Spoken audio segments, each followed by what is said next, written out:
E eu que não perdoei nem minha bisavó. Nesse relato Nós Somos um Macho, vou contar pra vocês como que isso aconteceu.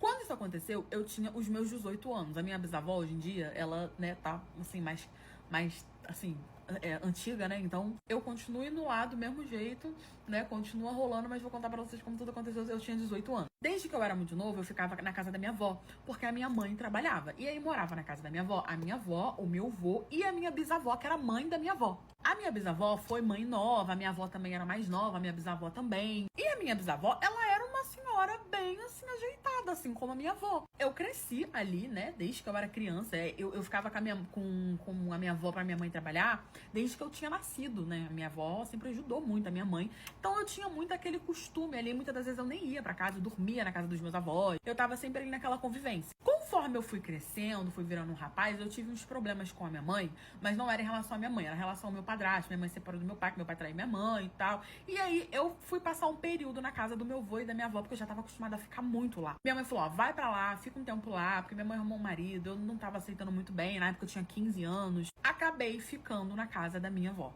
Passou-se 3 anos e eu com 18 anos, gente, eu comecei a reparar que a minha avó, a minha bisavó, né, não era minha avó, não, minha bisavó, todas as vezes que o meu avô e minha avó não estavam em casa, ela ficava me olhando meio diferente, ela dava assim umas deixazinhas, só que eu deixava pra lá, fingia que eu não tava entendendo, desconversava, até que um belo dia, o meu avô e a minha avó fizeram 300, 800 anos de casados e eles foram comemorar. O que eles fizeram? Eles saíram pra poder viajar e iriam ficar 4 dias fora. E eu na casa da minha bisavó. E aí ele falou, ó, fica aí com a sua bisavó, cuida da sua bisavó, sendo que minha bisavó tava ótima, tá? Eu falei, tranquilo, eles foram viajar e assim que eles saíram, a minha avó, não, vamos pedir alguma coisa pra gente comer, não vamos fazer janta hoje não, a gente pede alguma coisa pra gente comer e tal. Pedimos alguma coisa pra comer, botamos o filminho, tava eu e minha bisavó, e aí a minha bisavó do nada pediu pra conversar comigo um assunto muito sério. Eu me assustei e falei, pronto, ela tá doente, vai de arrasto. Já olhei pra ela e falei, o que foi? Tá tudo bem? E aí ela me fez